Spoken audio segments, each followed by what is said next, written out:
Viewers, मैं फ़हाद मदनी अपने YouTube channel के साथ। अच्छा जी, इज़राइल में सुर्ख बछड़े की उम्र 30 माह मुकम्मल हो चुकी है और इज़राइल के जो वज़ीर आज़म नेतन्याहू के वज़ीर हैं हुकूमती, उन्होंने उसको बिठा के एक मीटिंग कर ली है। ख़तरनाक तरीन मीटिंग हो चुकी है।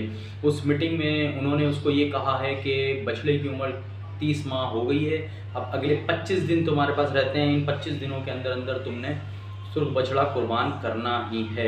और सुर्ख बछड़ा कुर्बान होते ही मस्जिद अक्सा को शहीद किया जाना है और मस्जिद अक्सा की शहादत के बाद उनके टेंपल की तामीर होनी है और बछड़े की राख वगैरह जो भी उसकी जो रसूमात हैं उन लोगों की क्या हैं वो उन्होंने करनी है। और इस सिलसिले में नेतन्याहू को उसकी काबीना ने 21 दिन का टाइम दे दिया है कि 21 दिन के अंदर अंदर तुमने सुर्ख बछड़ा कुर्बान करके और शहादत करनी है मस्जिद अक्सा की, और ये मामला कंप्लीट करने हैं जिसका इंतज़ार हमने पूरे 2000 साल से किया हुआ है। और वो ये कहते हैं कि क्योंकि हम 2000 साल से इंतज़ार कर रहे थे और हमें बछड़ा 2000 साल बाद मिला है। और वो बछड़ा जो है टेक्सास से लेकर आए हैं, अमेरिकी रियासत टेक्सास से। और वो कहते हैं कि 2000 साल के बाद हमें बछड़ा मिला है इस तरह का, जिसमें कोई ऐब नहीं है, निशान नहीं है, ये नहीं है, वो नहीं है। अब ये तो अल्लाह ही बेहतर जानता है कि उन्होंने ये बछड़ा खुद से जो है बनाया है, खुद से तैयार करवाया है इस तरह का मसनूई तरीके से, या वाकई ये मिल गया है उनको। इन सब चीज़ों का तो अल्लाह ही बेहतर जानता है। लेकिन उन्होंने नेतन्याहू को टाइम दे दिया है, 21 दिन का टाइम है। 21 दिन में तुमने ये बछड़ा कुर्बान करके मस्जिद अक्सा शहीद करनी है और टेंपल तामीर करवाना है, अदरवाइज़ हम तुम्हें गिरफ़्तार कर लेंगे और तुम्हें जेल में डाल दिया जाएगा नेतन्याहू। हम अब इस अपने जो अकायद हैं उसके बीच में किसी को नहीं आने देंगे। अगर तुम नहीं कर सकते तो हम तुम्हारी जगह किसी और को लाकर बिठा देंगे। बहुत बड़ी डेवलपमेंट है, बहुत बड़ी न्यूज़ है। और ये सिर्फ 30 सेकंड चाहिए उनको नेतन्याहू को हटाने के लिए। 30 सेकंड का मतलब ये है कि सिर्फ उसके इत्तेहादी वज़ीर जो हैं वो पीछे हट जाएंगे नेतन्याहू से और उसकी गवर्नमेंट गिर जाएगी। वो गिर चुका होगा, उसकी वजारत जा चुकी होगी, वजारत उज़्मा ख़त्म हो जाएगी उसकी, और अपनी मर्ज़ी का कोई और लाकर वो शैतानी ताकतों वाला कोई वज़ीर आज़म या कोई भी लाकर बिठा देंगे। अब या तो नेतन्याहू इस शैतानी काम को पूरा करे और नहीं करता तो कोई और शैतानी वज़ीर आज़म लाकर वो अपना बिठा देंगे और इस काम को पाया तकमील तक पहुँचाया जाएगा।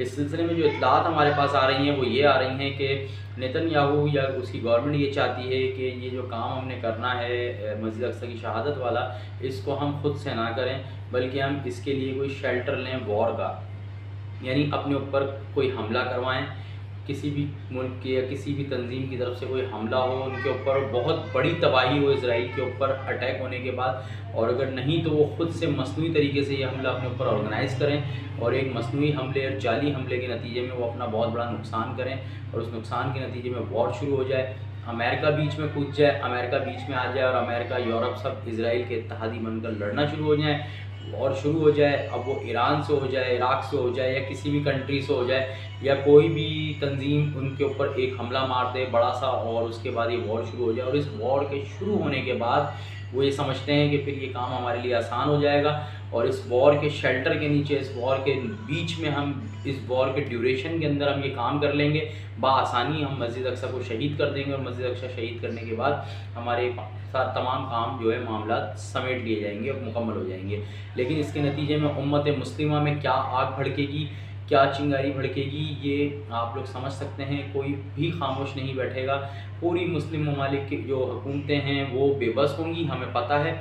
लेकिन मुस्लिम मुल्क के जो अवाम हैं वो अपनी हुकूमतों को ये कहेंगे कि हमने तुम्हें आज के दिन के लिए ही पाला पोसा था और अब खड़े हो जाओ और अब लड़ो जाकर, जिसलिए हमने तुम्हें हथियार दिए, अपना पेट काट के तुम्हें हमने ताकत बनाया। तो अब वक्त है कि आप लड़िए, आगे जाकर आगे बढ़िए और लड़िए। लेकिन हुकूमतें लड़ेंगी, मुस्लिम अफवाज लड़ेंगी या वही बेगैरती का मुजाहरा किया जाएगा और मसलहत और हिकमत का सहारा लिया जाएगा। सब चोर दरवाज़े जो है वो झांके जाएंगे, ये आने वाला वक्त ही बताएगा। बज़ाते ख़ुद मेरा अपना अगर आप तजर्बा मांगते हैं तो मेरे तजर्बे के मुताबिक ऐसा ही होगा और मुस्लिम हुकूमतें और मुस्लिम अफवाज बेगैरत बनी रहेंगी और कोई भी आगे नहीं बढ़ पाएगा और कोई कुछ नहीं कर पाएगा। ये सिर्फ एक कहा जा रहा है कि अगर ऐसा हो गया तो मुस्लिम मुल्क खड़े नहीं, चुप नहीं रहेंगे, खड़े हो जाएंगे और मुस्लिम अफवाज जो है वो हमला कर देंगी। लेकिन कोई कुछ नहीं करेगा, आप देख लीजिएगा। और अगर किसी मुसलमान में गैरत है तो वो ख़ुद बज़ाते ख़ुद अपने आप को तैयार करके जाकर वहाँ कुछ कर सकता है तो कर ले। आपकी हुकूमत ने, आपकी अफवाज ने कुछ नहीं करना होगा, ना कुछ किया है। इनका पास्ट, इनका रिकॉर्ड यही बताता है, इसलिए हम इस चीज़ का फ़ैसला कर सकते हैं। बाकी अल्लाह जानता है बेहतर कि इनके दिल में अगर ईमान आ जाए, जाग जाए, कितनी गैरत जाग जाए, ये हमें नहीं पता। बहरहाल अब ये मामलात हो चुके हैं, 21 दिन के अंदर अंदर ये तमाम काम जो है वो इज़राइल ने कर लेने हैं। वो कहता है कि अगर 21 दिन गुजर गए तो फिर नेतन्याहू ये कुर्बानी नहीं हो सकेगी 21 दिन के बाद, यानी टोटल 25 दिन का टाइम है। तो 21 दिन की डेडलाइन उन्होंने नेतन्याहू को दी है और इसके बाद वो कहते हैं ये कुर्बानी का कोई फ़ायदा नहीं होगा और ये हमारे लिए ज़ाया हो जाएगी और हमने इसका 2000 साल इंतज़ार किया है, तो लिहाजा अब हम इसके बीच में रुकावट किसी को नहीं बनने देंगे, चाहे वो नेतन्याहू हो या अमेरिका हो या कोई भी कंट्री हो, हम उसको बर्दाश्त नहीं करेंगे इसके बीच में।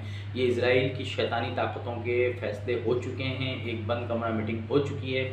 अब इस नतीजे में अगर कोई न्यूक्लियर वॉर भी लग जाती है, वो इससे भी दरेग नहीं कर रहे। और जो बड़े बड़े बिजनेसमैन हैं, बिजनेस टाइकन्स हैं, बिलियनियर्स हैं दुनिया के, मार्क ज़करबर्ग टाइप के लोग और एलन मस्क टाइप के लोग जो हैं, एलन मस्क, मार्क ज़करबर्ग, इन लोगों ने बड़े बड़े बंकर्स तैयार कर लिए हैं और ज़ेर ज़मीन बंकर्स के, अगर न्यूक्लियर अटैक होता है दुनिया में तो ये ज़ेर ज़मीन बंकर्स में चले जाएंगे और उन बंकर्स में ये 5 से 7 साल तक बआसानी रह सकते हैं। उसके अंदर पूरी दुनिया आबाद की हुई है, हर तरह की आसाइश अवेलेबल है, कोई चीज़ ख़त्म नहीं होगी, हर चीज़ मैसर है। तो इन बंकर्स का अंदाज़ा आप और मैं लगा भी नहीं सकते कि इन बंकर्स की क्या कैपेसिटी है और ये क्या है, हम गुमान भी नहीं कर सकते इन बंकर्स के बारे में। ये बिलियनियर्स ने तैयार किए हैं, तो शायद इन लोगों को मालूम है कि एक दिन ऐसा होना है जिसके लिए इन्होंने ये तैयारी कर रखी है।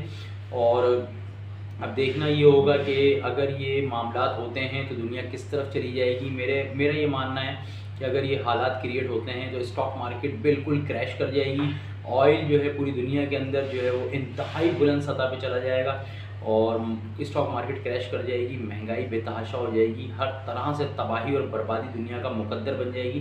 क्योंकि मस्जिद अक्सा को छेड़ना कोई आसान काम नहीं होगा, चूँकि अब वो ये समझते हैं कि अब ये वक्त आ चुका है, अब ये काम करना है और अब वो ये काम करेंगे और उसके नतीजे में जो दुनिया फिर नज़ारा देखेगी और जो मुसलमानों की गैरत को जो ललकारा जाएगा, उसके नतीजे में जो अहले ईमान खड़े होंगे और उनके फिर वार को किस तरह ये अहले कुफ्र बर्दाश्त कर पाएंगे और फिर वो क्या हालात क्रिएट हो जाएंगे, इसका अंदाज़ा मैं और आप बिल्कुल भी नहीं लगा सकते। इतना ख़तरनाक मामला है ये कि इसकी नज़ाकत का अंदाज़ा आपको मुझे ना हुआ है, ना हो सकता है। और ये आने वाला वक्त ही हमें डिसाइड करेगा और बताएगा कि आया इस कंडीशन में दुनिया किस तरह से आगे चल पाएगी या नहीं चल पाएगी, या क्या होगा, कितनी तबाही होगी, कितनी हलाकतें होंगी और क्या क्या कुछ दुनिया को देखना पड़ेगा और फिर आगे से क्या मामलात होंगे, इमाम मेहदी का ज़हूर होगा। ये सब मामलात अब आगे चल के हमने देखने हैं, क्योंकि अब ये बात कंफर्म है कि हज़रत इमाम मेहदी अलैहिस्सलाम को हम लोगों ने ही देखना है और इंशाअल्लाह ज़रूर देखना है और उनकी तायद करनी है, उनकी हिमायत करनी है, उनके हाथ पे बैत करनी है, उन पर ईमान लाना है और उसके बाद उनके साथ मिलकर जिहाद करना होगा आपको अहले बातिल के ख़िलाफ़, कुफ्र के ख़िलाफ़। तो लिहाजा अब 21 दिन का टाइम है, 21 दिन बाद क्या होता है, 21 दिन के अंदर क्या होने वाला है, ये सब आपको लम्हा बलम्हा मैं बाखबर रखता हूँ। आप मेरे चैनल को प्लीज़ सब्सक्राइब कीजिए और बेल आइकन को दबा दीजिए ताकि मेरी हर नई आने वाली वीडियो आप तक पहुँचती रहे। अस्सलाम वालेकुम।